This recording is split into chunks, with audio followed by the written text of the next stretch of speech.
রমজান মাস রোজার মাস, আল্লাহ তাআলার কাছ থেকে ক্ষমা পাওয়ার মাস। কেমন গুরুত্বপূর্ণ মাস! রাসূল আকরাম সাল্লাল্লাহু আলাইহি ওয়াসাল্লাম একদিন মেম্বারের মধ্যে উঠতেছেন, প্রথম সিঁড়িতে পা দিলেন, নবীজি বললেন আমিন। দ্বিতীয় সিঁড়িতে পা দিলেন, নবীজি বললেন আমিন। তৃতীয় সিঁড়িতে পা দিলেন, নবীজি বললেন আমিন। সাহাবারা কোনোদিন নবীজিকে এমন আচরণ করতে দেখে নাই।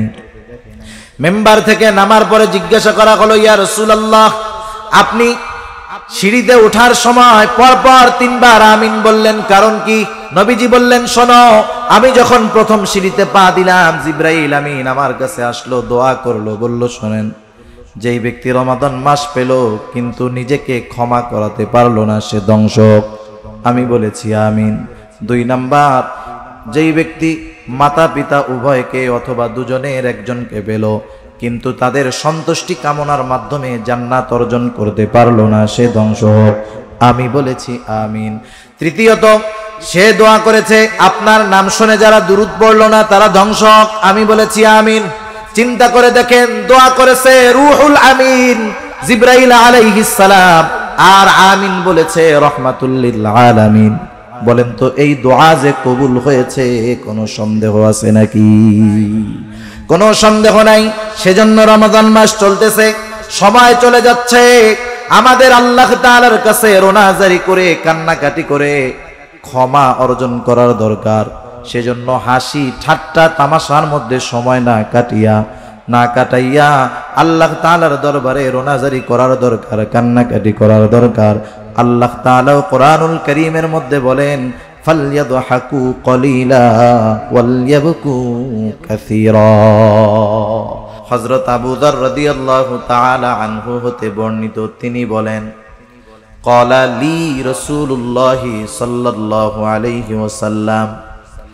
হযরত আবু যর রাদিয়াল্লাহু তাআলা আনহু বলেন, রাসূলুল্লাহ সাল্লাল্লাহু আলাইহি ওয়াসাল্লাম আমার জন্য বললেন তথা আমাকে বললেন, ইয়া আবু যর, হে আবু যর, ইত্তাকিল্লাহা হাইথুমা কুনতা ওয়া আতবি'is সাইয়্যাতাল হাসানাতা তামহুহা ওয়া খালিকিন নাসা বিখুলুকিন হাসানিন। হযরত আবু যর রাদিয়াল্লাহু তাআলা আনহু বলেন, রাসূলুল্লাহ সাল্লাল্লাহু আলাইহি ওয়াসাল্লাম আমাকে বললেন। এর দ্বারাই কথাটা বোঝা যায় যে নবীজির সাথে তখন হযরত আবু যর রাদিয়াল্লাহু তাআলা আনহু একা ছিলেন, কিন্তু কত গুরুত্বপূর্ণ নসিহতটা করলেন। 1 নম্বরে বললেন, ইয়া আবু যর, হে আবু যর, ইত্তাকিল্লাহা হাইথুমা কুনতা। ও আবু যর, তুমি যেখানেই থাকো না কেন সর্ব অবস্থায় তুমি আল্লাহ তাআলাকে ভয় করবা। 2 নাম্বার, নবীজি বললেন, ওয়া আতবি'is সাইয়্যাতাল হাসানাতা তামহুহা। ও আবু যর, তোমার দ্বারা যদি কখনো মন্দ কাজ হয়ে যায়, তুমি সাথে সাথে ভালো কাজ করবা, নেকের কাজ করবা। 4 নাম্বার, ও আবু যর, ওয়া খালিকিন নাসা বিখুলুকিন হাসানিন। আবু যর, তুমি মানুষের সাথে সদাচরণ করবা, ভালো ব্যবহার করবা। হাদিসের মধ্যে 3টা গুরুত্বপূর্ণ উপদেশ, কিন্তু কত গুরুত্বপূর্ণ বুজুর্গানে দিন বলেন। একটা মানুষের কয়েকটা বিষয়ের হক থাকে। একটা থাকে আল্লাহ তাআলার হক, আর একটা হলো নিজের হক, আর একটা হলো মানুষের হক। নবীজি এই হাদিসের মধ্যে 3টা নসিহতের মাধ্যমে আল্লাহ তাআলার হক শিক্ষা দিয়েছেন, নিজের প্রতি নিজের হকের কথা শিক্ষা দিয়েছেন, সাথে সাথে মানুষের হকের ব্যাপারেও নবীজি শিক্ষা দিয়েছে। আল্লাহ তাআলার হক কি? আল্লাহর হক হলো, এক হাদিসের মধ্যে আসছে, আল্লাহ তাআলার ইবাদত করা, তার সাথে শিরক না করা। এখন বলেন, যে ব্যক্তি প্রকৃতভাবে আল্লাহ তাআলাকে ভয় করে সে কখনো ইবাদত ছাড়বে না, সে কখনো শিরক করবে না, ঠিক কিনা বলেন? আর মুত্তাকি বান্দা যারা, এরাই আল্লাহ তাআলার প্রকৃত হক আদায় করে। 2 নম্বরে নবীজি বললেন, ওয়া আতবি'is সাইয়্যাতাল হাসানাতা তামহুহা। এখানে আল্লাহর নবী আমাদেরকে নিজেদের হকের ব্যাপারে শিক্ষা দিয়েছে। নিজের উপরে নিজেরও একটা হক আছে। নিজের উপরে নিজের হক হলো নিজেকে জাহান্নাম থেকে বাঁচানো। মানুষ জাহান্নামে কেন যাবে? মানুষ জাহান্নামে যাবে তার পাপের কারণে, গুনার কারণে। এজন্য নবী বলেন, ও আবু যর, শয়তানের ধোকায় পড়ে আমাদের গুনাহ হয়েই যেতে পারে, গুনাহ হতে পারে, এটা স্বাভাবিক বিষয়। কারণ হাদিসে কুদসির ভিতরে আসছে, আমরা যদি গুনাহ না করতাম, গুনাহ করার যোগ্যতা যদি আমাদের মধ্যে না থাকতো, তাহলে আল্লাহ তাআলা অন্য সৃষ্টি করে তাদেরকে দিয়ে গুনাহ করাইতেন আর গফুর হয়ে তাদেরকে ক্ষমা করতেন। আমাদের গুনাহ হবে স্বাভাবিক, কিন্তু গুনাহ হওয়ার পরে ওই গুনাহর উপরে ইস্তেকামতের সাথে থাকা, এটা হলো ভুল। শয়তানের ধোকায় গুনাহ হতেই পারে, আর মুমিন বান্দা যখন বুঝবে এটা আমার গুনাহ, তখন সে গুনার থেকে ফিরে আসবে। এজন্য নবীজি বলেন, ওয়াতবি'is সাইয়্যাতাল হাসানাতা তামহুহা, তোমার দ্বারা যখন কোনো মন্দ কাজ হবে সাথে সাথে ভালো কাজ করবা। মন্দ কাজ যেমন, ওর বিপরীতে ভালো কাজটা তেমন। মন্দ কাজটা যদি কবিরা গুনাহ হয়, হতে পারে না? কবিরা গুনাহ তো মন্দ একটা কাজ, বড় খারাপ কাজ। কবিরা গুনাহ হওয়ার সাথে সাথে ওই কবিরা গুনার বরাবর ভালো কাজ আছে। কবিরা গুনাহ যখন হবে সাথে সাথে কি করতে হবে? তওবা করতে হবে। এজন্য আল্লাহ রাব্বুল আলামিন কোরআনুল কারীমের মধ্যে বলেন, ইন্নাল হাসানাতি ইউযহিবুনাস সাইয়্যাত, নিশ্চয়ই কল্যাণ ভালো কাজ মন্দ কাজটাকে মিটায় দেয়। কবিরা গুনাহ হবে, তওবা করার সাথে সাথে আল্লাহ তাআলা মাফ করে দিবে। মনে করেন পথে চলতেছি, একটা মুরব্বির সাথে বেয়াদবি হয়ে গেল। কাজ হলো ওই বেয়াদবির উপরে অটল না থাকা, মুরব্বির কাছে গিয়ে ক্ষমা চাওয়া। ক্ষমা চাওয়ার মাধ্যমে মুরব্বি মাফ করে দিবে। মুরব্বি যে তার হকটা নষ্ট করেছিলাম, সেই হকটা আদায় করা হয়ে যাবে। এই জন্য আমাদের উপরে নিজেদের হক হলো, নিজেদেরকে যদি গুনাহ হয়ে যায়, গুনার থেকে তাওবা করা, ভালো কাজ করা। 3 নাম্বার, মানুষের সাথে সদাচরণ করা, ভালো ব্যবহার করা। সদাচরণ শব্দটা একটি ব্যাপক অর্থবোধক শব্দ। আমরা যদি মনে করি সদাচরণ মানে হলো দেখা হইলো, সালাম দিলাম আর মুস্কি হাসি দিলাম, এতটুকুর দ্বারা সদাচরণ শেষ, না, এটা সদাচরণের একটা অংশ। কিন্তু সদাচরণ ব্যাপক জিনিস। এক কথায় একটা মানুষের সাথে আমার মুআমালাত, মুআশারাত, লেনদেন, আচার আচরণ, ব্যবহার সব কিছু ঠিক রাখতে হবে। প্রত্যেকটা মানুষের হক আদায় করতে হবে। একজন মানুষের সাথে ভালো ব্যবহার করে কিন্তু নিজের মা বাবার সাথে খারাপ আচরণ করে, এ লোকটা সদাচারী হতে পারে না। সে মানুষের সাথে ভালো আচরণ করে ঠিক, কিন্তু মা বাবার হক আদায় করে না।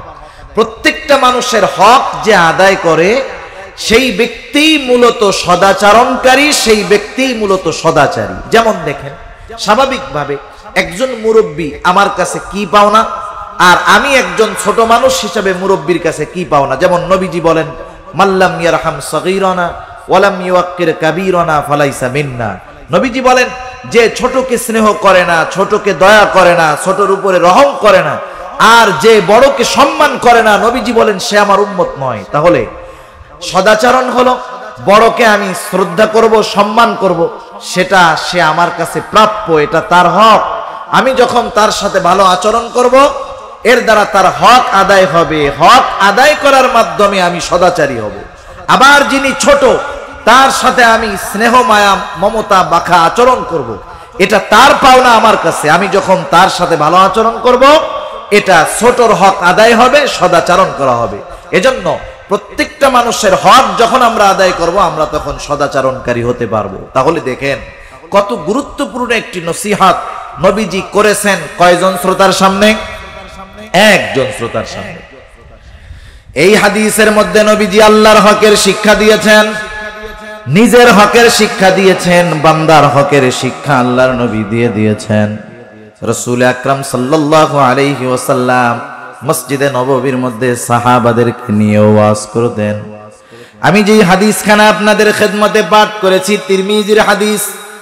রাসূল আকরাম সাল্লাল্লাহু আলাইহি ওয়াসাল্লাম এই হাদিসের মধ্যে গুরুত্বপূর্ণ 5টি নসিহত আমাদের জন্য রেখে গিয়েছেন। হযরত আবু হুরায়রা রাদিয়াল্লাহু তাআলা আনহু হতে বর্ণিত হাদিস, তিনি বলেন, রাসূল আকরাম সাল্লাল্লাহু আলাইহি ওয়াসাল্লাম মসজিদে নববীর মধ্যে বসা সাহাবাদেরকে উদ্দেশ্য করে নবীজি বলতেছেন, মান ইয়াখুযু আন্নী হাউলাইল কালিমাত। নবীজি বলতেছেন তোমাদের মধ্যে এমন কে আছে যে আমার থেকে এই কথাগুলাকে নিবে, গ্রহণ করবে। তবে শর্ত হলো ফায়ামালু বিহিন, কথাগুলার উপরে আমল করতে হবে। শুধু তাই নয়, আও ইউআল্লিমু মান ইয়ামালু বিহিন, আর যে আমল করতে চায় তাকে কথাটা শিখায়া দিতে হবে। নিজে কথাগুলার উপরে আমল করবে, অন্য কেউ যদি আমল করতে চায় তাকেও কথাগুলো শিখায়া দিবে। হযরতে আবু হুরায়রা রাদিয়াল্লাহু তাআলা আনহু বলেন, আমি বললাম আনা ইয়া রাসূলুল্লাহ, হে আল্লাহর রাসূল, আমি আছি, কথাগুলো আমি নিজে আমল করব, সাথে সাথে যারা আমল করতে চায় তাদেরকেও আমি শিখায়া দিব। হযরত আবু হুরায়রা রাদিয়াল্লাহু তাআলা আনহু দেখেন, আল্লাহর নবীর সাহচর্য ছিলেন মাত্র 3 বছরের কিছু বেশি হবে এরকম, কিন্তু সবচাইতে বেশি হাদিস বর্ণনাকারী উনি, ঠিক না? একটু আগে হযরত আমার আগে যে বিষয় আলোচনা করতেছিলেন সুহবতের ব্যাপারে, নবীজির সাথে তো আরো অনেকে ছিলেন, কিন্তু আবু হুরায়রা রাদিয়াল্লাহু তাআলা আনহু চম্বুকের মতো লাগাছিল নবীজির সাথে, চম্বুকের মতো, যার কারণে সর্বাধিক হাদিস বর্ণনাকারী হযরতে আবু হুরায়রা রাদিয়াল্লাহু তাআলা আনহু। সেজন্য সুহবতের বড় দাম। আমরা বুজুর্গানে দিন আহলে হক উলামায়ে কেরামের সাথে সম্পর্ক রাখবো, থাকবো। আমরা অনেক সময় মনে করি সুহবত মনে হয় পীর সাহেব হুজুর আসলে তার সাথেই থাকতে হবে, শুধু তা না, বিষয়টা এমন না। আপনার মসজিদের ইমাম যিনি, আপনি যার পিছনে নামাজ পড়েন তিনি মুত্তাকি মানুষ না? আপনি নাইলে সবচাইতে বড় ইবাদত তার দ্বারা সম্পাদন করতেছেন, তার পেছনে আদায় করতেছেন। সেজন্য আপনার মসজিদের ইমামের সাহচর্য আপনাকে গ্রহণ করতে হবে, তার সাথে সম্পর্ক ভালো থাকতে হবে। তাহলে কি হবে?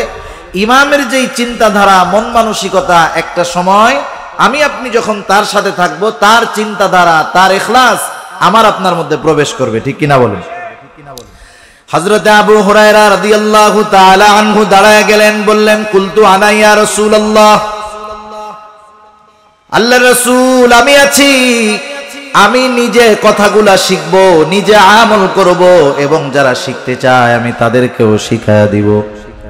হযরতে আবু হুরায়রা রাদিয়াল্লাহু তাআলা আনহু বলেন ফাখাযা বিয়াদি ফাআদ্দা খামসা, রাসূল সাল্লাল্লাহু আলাইহি ওয়াসাল্লাম আমার হাতটাকে চেপে ধরলেন। মানুষ কখন আরেকজনের হাত চেপে ধরবে? আপনি যদি একজন অপরিচিত মানুষ, আপনি যদি তার হাত চাইপা ধরেন, গায়ে হাত দেন, সে মাইন্ড করবে, মনে মনে খারাপ মনে করবে।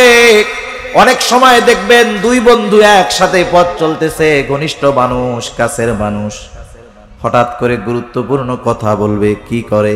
এরকম হাতটা চাইপা ধরে, ঠিক না?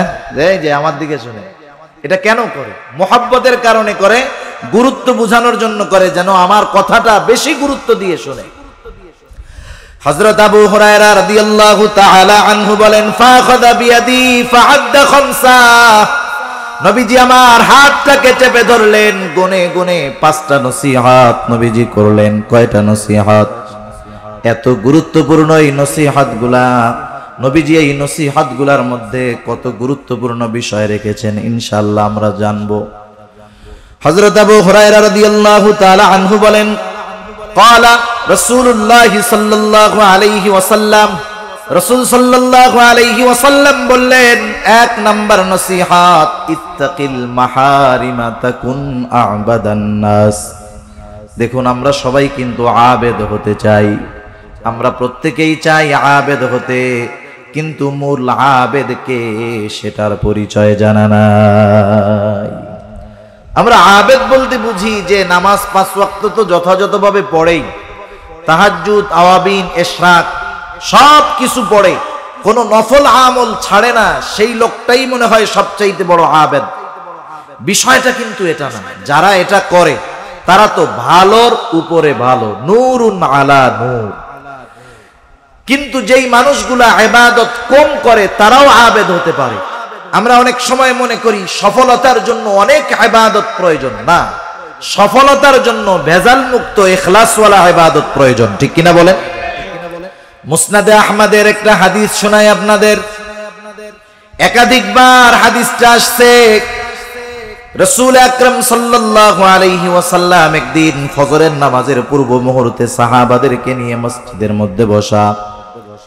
নবীজি হঠাৎ করে বলতেছেন, এখন যেই ব্যক্তি দরজা দিয়ে প্রবেশ করবে সে জান্নাতি। এই ঘোষণা দেওয়ার সাথে সাথে সব সাহাবীর নজর চলে গেল দরজার দিকে। কোন সে সৌভাগ্যবান ব্যক্তি এখন দরজা দিয়ে ঢুকবে? সবাই তাকায় দেখলো, একটা লোক ঢুকলো, তার দাড়ি বেয়ে তার অজুর পানি পড়তেছে, বাম হাতের মধ্যে জুতা। লোকটা মসজিদের মধ্যে প্রবেশ করলো। প্রথম দিন গেল। দ্বিতীয় দিন আবার ফজরের নামাজের পূর্বে নবীজি বলতেছেন, শোনো, এখন যেই ব্যক্তি দরজা দিয়ে ঢুকবে সে জান্নাতি। সবাই আবার দরজার দিকে তাকিয়ে দেখে গতদিন যেই ব্যক্তি প্রবেশ করেছিল, গতদিন যেই অবস্থা ছিল আজকেও তার সেই অবস্থা। তার মানে দাড়ি দিয়ে পানি ঝরতেছে, বাম হাতের মধ্যে তার জুতা। 2 দিন চলে গেল।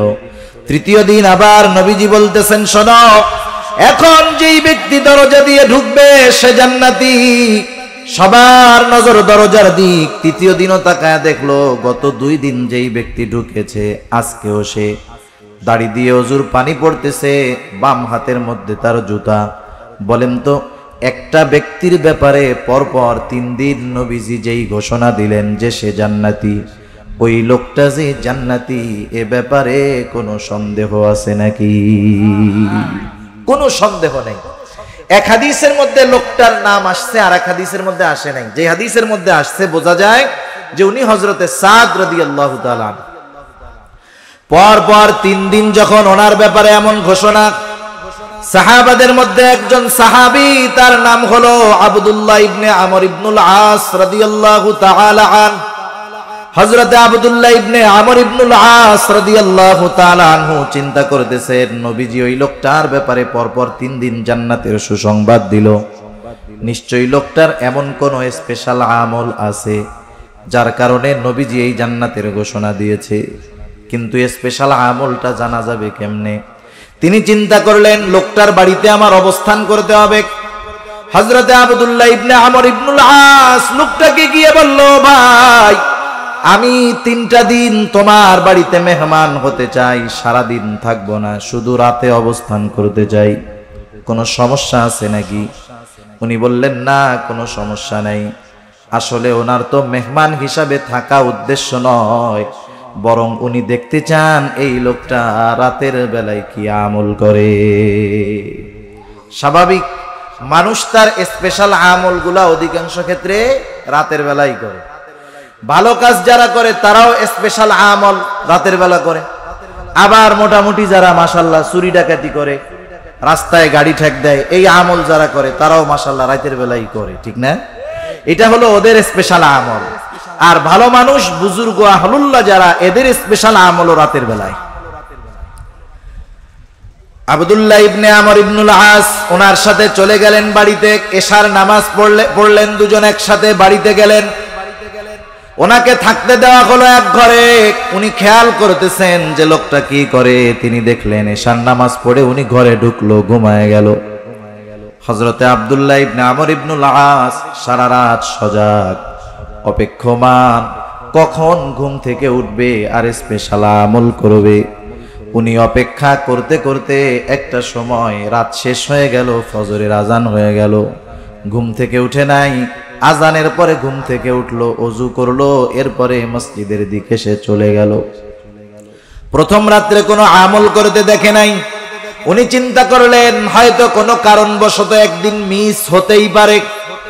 আবার দ্বিতীয় রাত উনি খেয়াল করলেন এশার নামাজ পড়ে লোকটা ঘরের মধ্যে ঢুকলো, ঘুমায় গেল। উনি সারা রাত সজাগ, অপেক্ষা করতেছেন এই বুঝি ঘুম থেকে উঠে। কিন্তু দেখতে দেখতে দাঁড়ায় থাকলো, সজাগ থাকলো, কিন্তু ওঠার নামে কোনো খবর নাই। ফজরের আজান দিল, তারপরে ঘুম থেকে উঠলো। উনি চিন্তা করলেন 2 দিন বাদ গেল, যেই লোকটা কোনো ধারাবাহিক আমল করে পরপর 3 দিন বাদ যেতে পারে না। তৃতীয় রাতে এশার নামাজ পড়ে আবার 2 জন বাড়ির দিকে যায়। হযরতে আব্দুল্লাহ ইবনে আমর ইবনুল আস দেখলো আল্লাহর বান্দা এশার নামাজ পড়ে ঘুমায়, আর ফজরের আজান দিলে ঘুম থেকে উঠলো। এবার আর কৌতূহল চাপায় রাখতে পারে নাই।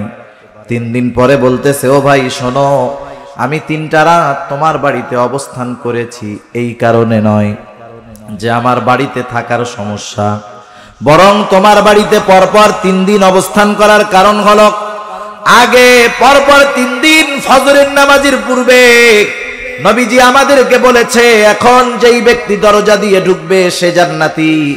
আমরা পরপর 3 দিন দেখলাম নবীজির ঘোষণার পরে যেই লোকটা দরজা দিয়ে ঢুকলো সেই লোকটা হলা তুমি যে জান্নাতি কোনো সন্দেহ নাই।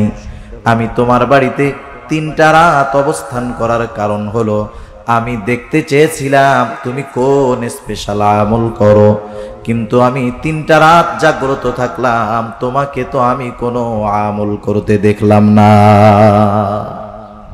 3 রাত্র জাগলাম, কোনো আমল করতে দেখলাম না, অথচ নবীজি তোমার ব্যাপারে বলল যে তুমি জান্নাতি বান্দা।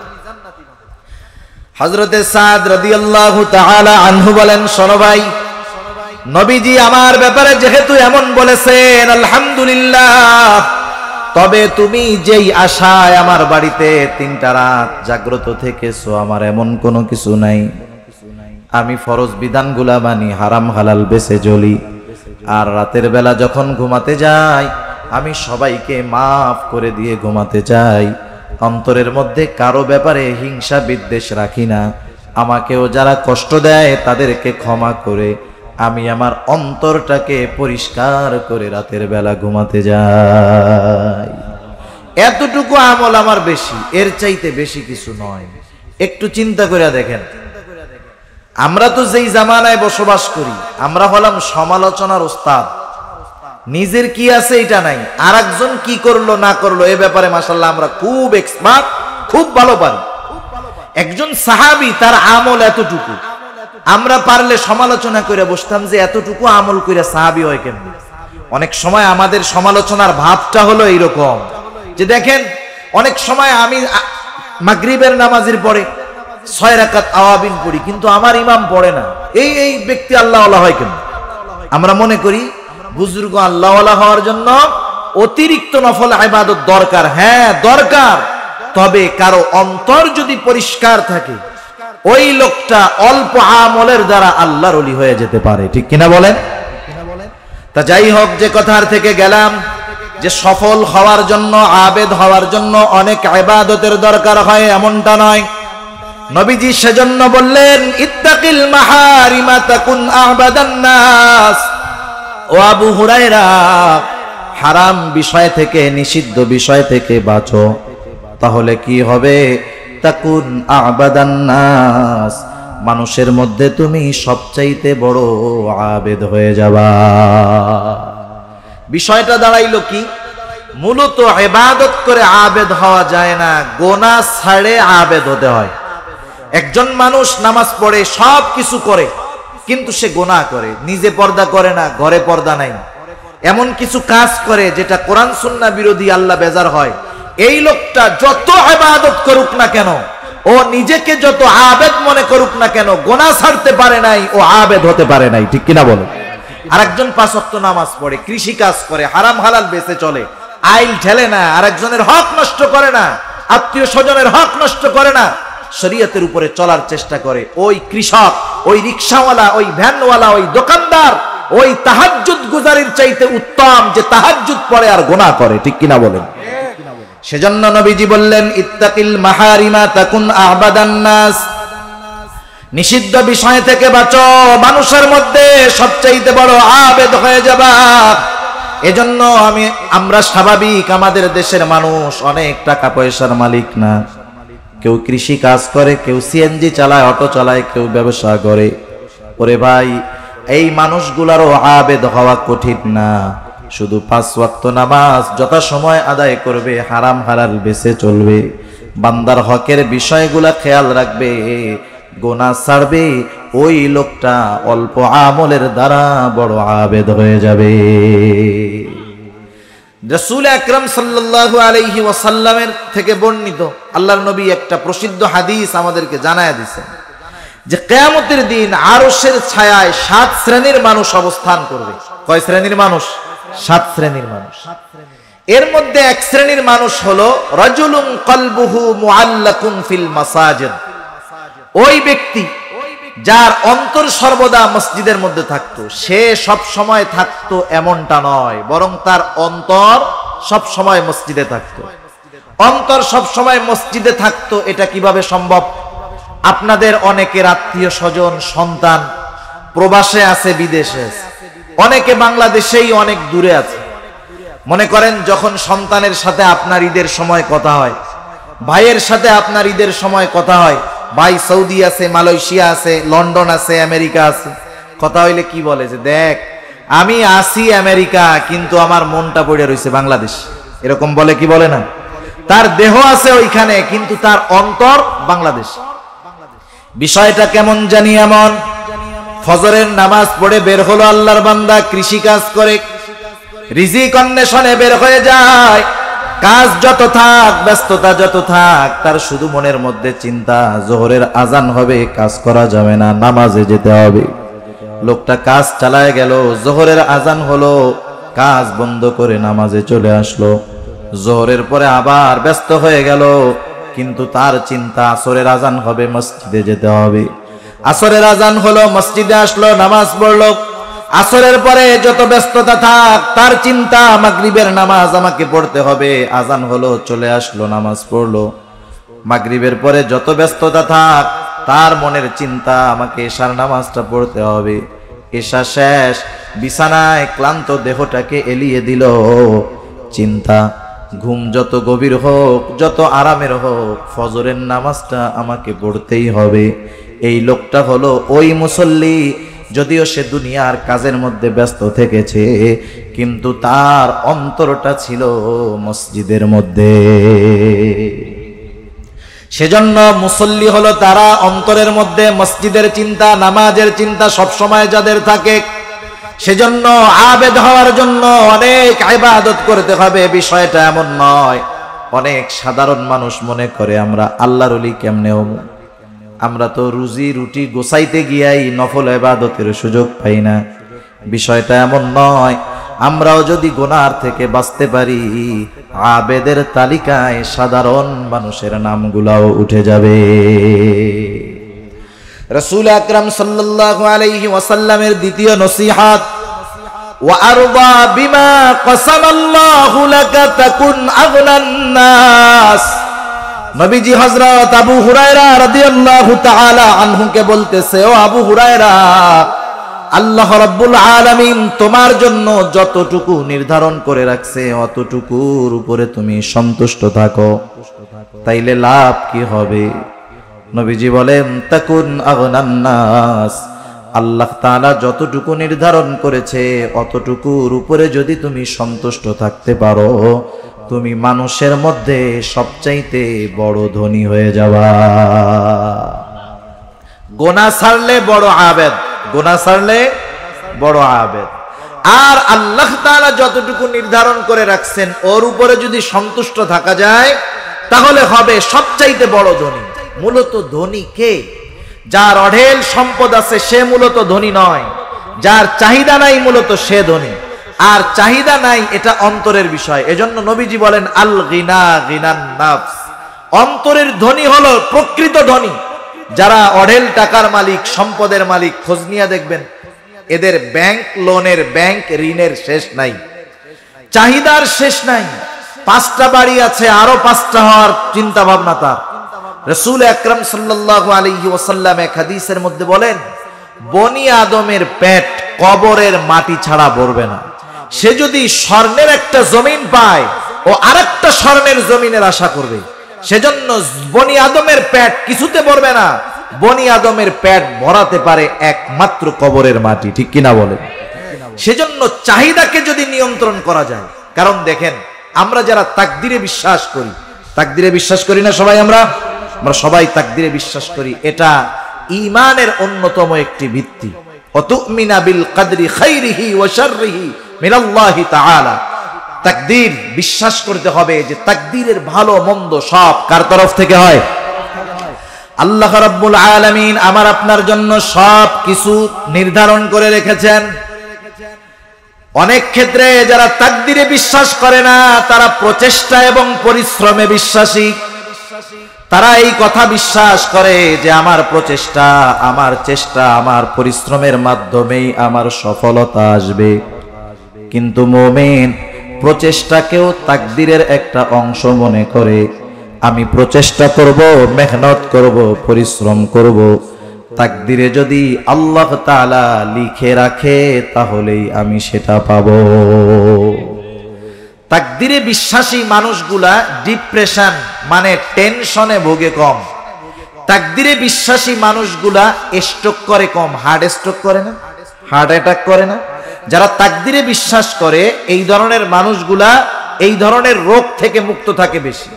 আজকে সারা দুনিয়ার মধ্যে আত্মহত্যার প্রবণতা দিন যাচ্ছে আর বাড়তেছে। আপনারা যারা পত্রপত্রিকা পড়েন, সোশ্যাল মিডিয়ায় আপনারা যারা দেখেন, কত রকমের আত্মহত্যা হইতেছে। কেউ জীবনের কাহিনী বলে নিজের রিভলভার দিয়ে ফেসবুকের লাইভে মাথায় গুলি করে আত্মহত্যা করতেছে। বিভিন্ন দেশ, যেই দেশগুলোকে আমরা উন্নত দেশ বলে থাকি, জাপান বলেন, সুইডেন বলেন, ফিনল্যান্ড বলেন, এই দেশগুলা হলো প্রযুক্তি এবং শান্তির দিক দিয়ে দুনিয়াবি মানুষদের ভাষ্য অনুযায়ী সবচাইতে ভালো দেশ। জাপান প্রযুক্তির দেশ, সুইডেন কত ভালো দেশ। আমরা মনে করি ওই সব দেশে শান্তি। না না, ওই সব দেশগুলাতে আত্মহত্যার প্রবণতা বেশি।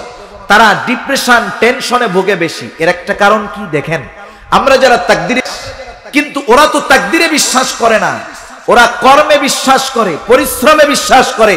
ওর যখন লস হয়, ওর পরিশ্রম বাড়ায় অথবা ডিপ্রেশন, টেনশনে চলে যায়, তখন ক্ষতি কি? ওরা আত্মহত্যা করতে চায়। ইউরোপের অনেক দেশে সরকারিভাবে আত্মহত্যার বৈধতা আছে। একজন মানুষ আত্মহত্যা করতে চায়, মরতে চায়, সিস্টেম কি? সে প্রথম ওই দেশের প্রশাসন বরাবর আবেদন করবে যে আমি এই কারণে ডিপ্রেশনে ভুগতেছি, আমি আর দুনিয়াতে থাকতে চাই না, আমি মারা যেতে চাই, আমি সুইসাইড করতে চাই। কারণগুলা দেওয়ার পর সে উল্লেখ করবে যে কিভাবে মরতে চায়। সে কি ইলেকট্রিক শর্টে মরবে, নাকি গলায় দড়ি নিয়ে মরবে, নাকি ফায়ারিং স্কোয়াডে দাঁড়া করে তাকে ব্রাশ ফায়ার করে মারা হবে। সে অপশনে ঠিক করে যে আমি এইভাবে মরতে চাই। এরপরে সে আবেদনটা জমা দেয়। জমা দেওয়ার পরে প্রশাসন যদি মনে করে যে না, তার যথোপযুক্ত কারণ আছে, তাহলে তাকে তারা আত্মহত্যার ব্যবস্থা করে দেয়। এই প্রযুক্তি করতে গিয়ে গত বছর দেখলাম একটা মেশিন আবিষ্কার হলো, যেই মেশিনের মধ্যে দিয়ে যদি মানুষকে মারা হয়, যন্ত্রণাবিহীন নাকি মৃত্যুবরণ করতে পারে। এটা আপনারা অনেকে হয়তো জেনে থাকবেন। একটা মেশিন আবিষ্কার হয়েছে, ওই মেশিনের মধ্যে যদি কেউ মারা যায় যন্ত্রণা হয় না। আচ্ছা বলেন তো, ওই মেশিনে মরলে যন্ত্রণা হয় না, এই খবর যদি কোনো জীবিত ব্যক্তি দেয়, এটাকে বিশ্বাস করা যাবে? কমপক্ষে একজন মৃত ব্যক্তি দিতে হবে যে ওই মেশিনে মরছে। এমন কোন লোকটা সে, তাকে আমরা পাইলাম না যে ওই মেশিনে মইরা খবর দিল যে আমি মরছি, আমার কষ্ট হয় নাই। মনে রাখবেন, কেউ যদি এই কথা বিশ্বাস করে যে ওই মেশিনে মরলে কষ্ট হবে না, তার কোরআনের সাথে তার সাংঘর্ষিক হবে, ঈমান চলে যাবে। কারণ কি, আল্লাহ তাআলা কোরআনুল কারীমের মধ্যে সূরাতুল কাফ 26 নম্বর পারা, আল্লাহ রাব্বুল আলামিন বলেন, ওয়াজাআত সাকরাতুল মাউতি বিল হক। আল্লাহ রাব্বুল আলামিন সাকারাতে মাউত, মৃত্যুর যন্ত্রণা যে হবে, আল্লাহ তাআলা এটা জানিয়ে দিয়েছেন, কোনো সন্দেহ নাই। শুধু তাই না, রাসূল আকরাম সাল্লাল্লাহু আলাইহি ওয়াসাল্লামের মৃত্যুকালীন ঘটনা হয়তো আপনারা জানেন। সেজন্য দেখেন, রাসূল আকরাম সাল্লাল্লাহু আলাইহি ওয়াসাল্লাম পর্যন্ত বলেছেন, হ্যাঁ নিঃসন্দেহে মৃত্যু যন্ত্রণা বড় কষ্টের, সেজন্য মৃত্যুর যন্ত্রণা হবে, কোনো সন্দেহ নাই। যে কথার থেকে গেলাম, ওই মানুষগুলা ডিপ্রেশনে ভুগে আত্মহত্যা করতে যায়, কারণ তাদের চাহিদা তারা মনে করে শুধু প্রচেষ্টার মাধ্যমে পূরণ হয়। কিন্তু আমরা তাকদীরে বিশ্বাস করি যে আমার চেষ্টা, আমার মেধা, আমার শ্রম আমাকে সফলতা দিতে পারে না, সফলতা দিতে পারে কে? আমার তাকদীরে যদি কল্যাণ থাকে কেউ ঠেকাতে পারবে না, আমার তাকদীরে যদি অকল্যাণ থাকে তাও কেউ ঠেকাতে পারবে না। এই জন্য চাহিদার লাগাম যদি আমি টেনে ধরতে পারি যে আমার জন্য যতটুকু বরাদ্দ এটা আল্লাহ কর্তৃক, আমি যা খাই, যা পাই, যেই বাড়ি আমার আছে এটা আমার আল্লাহ প্রদত্ত, এই বিশ্বাসটা যদি আমি অন্তরের মধ্যে আনতে পারি, আল্লাহ প্রদত্ত বিষয়ের উপরে যদি সন্তুষ্ট আমি থাকতে পারি, আমি মানুষের মধ্যে সবচাইতে বড় ধনী হয়ে যেতে পারবো। যার চাহিদা আছে সে কখনো ধনী হতে পারে না। যেই মানুষটা সর্ব অবস্থায় বলতে পারে আলহামদুলিল্লাহি আলা কুল্লি হাল, ওই লোকটাই প্রকৃত ধনী, ঠিক কিনা বলেন? এখন নিজের ধনী মনে করার সুযোগ কি? দুনিয়াবি কিছু সিস্টেম তো আছে। এক লোক খুব সুন্দর করে একতলা একটা বাড়ি বানাইছে, ভিতরে অনেক দামি দামি ডেকোরেশন, খুব সুন্দর মাশাআল্লাহ। একতলা বাড়ি তার কাছে মনে হয় ছোটখাটো একটা জান্নাতের মতো, এসি টেসি লাগাইয়া খুব বিলাসবহুল বাড়ি বানাইছে মাশাআল্লাহ। কয়দিন পরেই ওই লোকের ঘরের সাথে আর এক লোক 20 তলা বানাইছে। কয়তলা বানাইছে? এখন বলেন, একতলা বিল্ডিং এর ছাদের থেকে যদি 20 তলার দিকে তাকায়, ওর একতলা আর ভাল লাগবে না, ওইটারে পাবলিক টয়লেট মনে হবে, ঠিক না? এখন একতলা বিল্ডিং থেকে 20 তলা, তার মানে উপরের দিকে যখন তাকাইলো নিজেরটারে কিছুই মনে হয় না। এখন মনে করেন ওই লোকটা যদি নিচের দিকে তাকাইতো, একতলা বাড়িওয়ালা যদি টিনের ঘরওয়ালার দিকে তাকাইতো, মাটির ঘরওয়ালার দিকে তাকাইতো, তার ঘরটা তার কাছে জান্নাত মনে হতো। আবার টিনের ঘরওয়ালা যখন পাকা দেওয়ালওয়ালা বাড়িওয়ালার দিকে তাকায়, তার কষ্ট লাগে। কিন্তু এই টিনের ঘরওয়ালা যদি ঢাকা শহরের ফুটপাতে হাজারো মানুষ শুয়ে আছে, তাদের দিকে তাকাইতো যে আহারে, আমার তো মাথা গোজার মতো একটা জায়গা আছে, ঘর আছে, কিন্তু এই লোকগুলা রোদ নাই বৃষ্টি নাই এখানে শুয়ে আছে, তাইলে ওই টিনের ঘরটা তার কাছে জান্নাতের মতো মনে হতো। এটা দুনিয়ার সবকিছুর সিস্টেমটা এরকম। আজকে সমাজে অনেক পাপ আছে, কথায় তো কথা আসে, আশেপাশের অনেক কথাই মাথায় আসে, সব কথা বলার সুযোগও নাই, সময়ও নাই, কিছু কথা না বললেই নয়। আজকের সমাজে আমরা যেই গুনাহগুলা, যেই পাপগুলা, কিছু পাপ আছে সামাজিক পাপ, কিছু পাপ আছে ব্যক্তিগত পাপ, কিছু পাপ আছে জাতীয় পাপ, কিছু পাপ আছে আন্তর্জাতিক পাপ। তো যাই হোক, দেখেন ব্যক্তিগত পাপ, সামাজিক পাপের মধ্যে একটা পাপ হলো পরকিয়া। আছে না এই জঘন্য পাপ সমাজে? এটা কেন হয়? অনেক ক্ষেত্রে সমাজের মধ্যে অনেক পাপের মধ্যে একটা পাপ, স্বামী স্ত্রীর মধ্যে সম্পর্ক ভালো নাই, এটা কেন হয়? এটার কারণ হলো দেখেন, ওই একতলা বাড়িওয়ালা, ওই সুন্দর বাড়িওয়ালাও যখন 20 তলার দিকে তাকায়, এই সুন্দর বাড়ি একতলাওয়ালার বাড়িটাও তখন তার কাছে খারাপ লাগে। নজর হলো এমন এক জিনিস, শয়তান যখন ঘরে স্ত্রী থাকার পরেও সে পরস্ত্রী, পর নারীর দিকে যখন নজর দেয়, ওই নারী যত খারাপ হোক না কেন দেখতে, শয়তান ওই পর নারীকে তার চোখে সুন্দরভাবে সাজায় দেয়। হাদিসের মধ্যে আসছে, যখন কোন নারী রাস্তায় বের হয়, বেপরদায় চলে, আল্লাহর নবী বলেন ইস্তাশরাফাহাশ শাইতান, মানুষের চোখে শয়তান তাকে সুন্দরী বানায় দেয়। সেজন্য নজর হেফাজতের মাধ্যমে পারিবারিক শান্তি পাওয়া যায়, নজর হেফাজতের মাধ্যমে গুনার থেকে বাঁচা যায়, নজর হেফাজতের মাধ্যমে নফসকে নিয়ন্ত্রণ করা যায়, ঠিক কিনা বলেন? এজন্য আমি আপনি যদি আমার আপনার নিচের মানুষগুলার দিকে তাকাই, যারা আমার আপনার চাইতে কষ্টে আছে, তাদের দিকে যদি তাকাই, তাহলে আমাকে ধনী মনে হবে।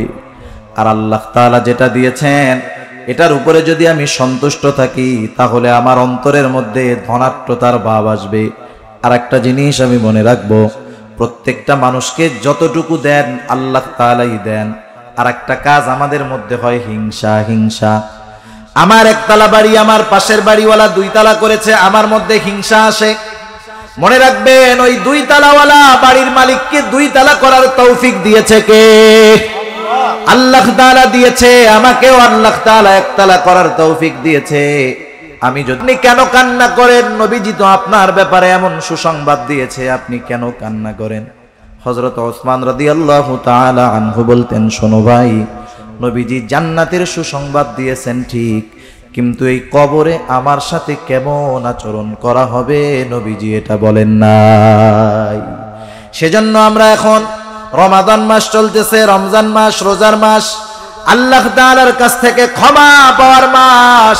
কেমন গুরুত্বপূর্ণ মাস! রাসূল আকরাম সাল্লাল্লাহু আলাইহি ওয়াসাল্লাম একদিন মেম্বারের মধ্যে উঠতেছেন, প্রথম সিঁড়িতে পা দিলেন, নবীজি বললেন আমিন। দ্বিতীয় সিঁড়িতে পা দিলেন, নবীজি বললেন আমিন। তৃতীয় সিঁড়িতে পা দিলেন, নবীজি বললেন আমিন। সাহাবারা কোনোদিন নবীজিকে এমন আচরণ করতে দেখে নাই। মেম্বার থেকে নামার পরে জিজ্ঞাসা করা হলো, ইয়া রাসূলুল্লাহ, আপনি সিঁড়িতে ওঠার সময় পরপর 3 বার আমিন বললেন। কারণ কি? নবীজি বললেন, শোনো, আমি যখন প্রথম সিঁড়িতে পা দিলাম, জিবরাইল আমিন আমার কাছে আসলো, দোয়া করলো, বলল, শোনেন, যেই ব্যক্তি রমাদান মাস পেল কিন্তু নিজেকে ক্ষমা করাতে পারলো না, সে ধ্বংসক। আমি বলেছি আমিন।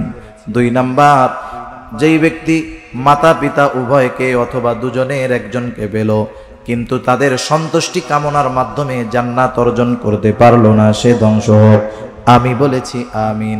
তৃতীয়ত, সে দোয়া করেছে, আপনার নাম শুনে যারা দুরূদ পড়লো না তারা ধ্বংস হোক। আমি বলেছি আমিন। চিন্তা করে দেখেন, দোয়া করেছে রুহুল আমিন জিবরাইল আলাইহিস সালাম, আর আমিন বলেছে রহমাতুল লিল আলামিন। বলেন তো, এই দোয়া যে কবুল হয়েছে কোনো সন্দেহ আছে নাকি? কোনো সন্দেহ নাই। সেজন্য রমাদান মাস চলতেছে, সময় চলে যাচ্ছে, আমাদের আল্লাহ তাআলার কাছে রোনাজারি করে কান্নাকাটি করে ক্ষমা অর্জন করার দরকার। সেজন্য হাসি ঠাট্টা তামাশার মধ্যে সময় না কাটাইয়া আল্লাহ তাআলার দরবারে রোনাজারি করার দরকার, কান্নাকাটি করার দরকার। আল্লাহ তাআলা কোরআনুল কারীমের মধ্যে বলেন, ফালইয়াদহাকু কলিলা ওয়ালইয়াবকু কাসীরা। আল্লাহ তাআলা বেশি হাসতে মানা করেছেন, বেশি কান্না করতে বলছেন। এজন্য এই রমাদান মাস আমরা বিভিন্ন নেক আমলের মাধ্যমে আল্লাহ তাআলার কাছে রোনাজারির মাধ্যমে ক্ষমা প্রাপ্ত মানুষদের তালিকায় জানি আমাদের নামটা অন্তর্ভুক্ত হয়, সেই চিন্তা করার দরকার আছে না নাই? সেজন্য দেখেন, রমাদান মাস যখন শেষ হয়, শেষ দিকে আসলে আমাদের গা ছাড়া ভাব হয়। আমরা ঈদ নিয়ে আনন্দ করতে গিয়ে অনেক সময় রমাদানের শেষ দশকের যেই ফজিলতময় দিনগুলো, ফজিলতময় কাজগুলো থেকে আমরা বঞ্চিত হই, এমনটা যেন আমাদের না হয় ইনশাআল্লাহ। এখন আসেন, তাহলে আমরা জানলাম নবীজির 5টা। 1 নাম্বার, সবচাইতে বড় আবেদ যদি হতে হয় গুনাহ ছাড়তে হবে। 2 নাম্বার, সবচাইতে বড় ধনী যদি হতে হয় আল্লাহ তাআলা যা দিয়েছেন তাতেই সন্তুষ্ট থাকতে হবে। প্রকৃত মুমিন যদি হতে হয় প্রতিবেশীর সাথে সদাচরণ করতে হবে। প্রকৃত মুসলমান যদি হতে হয় নিজে যেটা পছন্দ করি আরেক ভাইয়ের জন্য সেটা পছন্দ করতে হবে। আর যদি একটা জীবিত অন্তর চাই, জীবিত কল্প চাই, তাহলে হাসতে হবে কম, কাঁদতে হবে বেশি। গাছে পানি দিলে গাছ তাজা হয়, আর চোখের পানি ঝরাইলে কলব তাজা হয়, ঠিক কিনা বলেন? এই নসিহত গুলা আমরা আল্লাহর নবীর গুরুত্বপূর্ণ নসিহত, আমল করা যাবে না ইনশাআল্লাহ।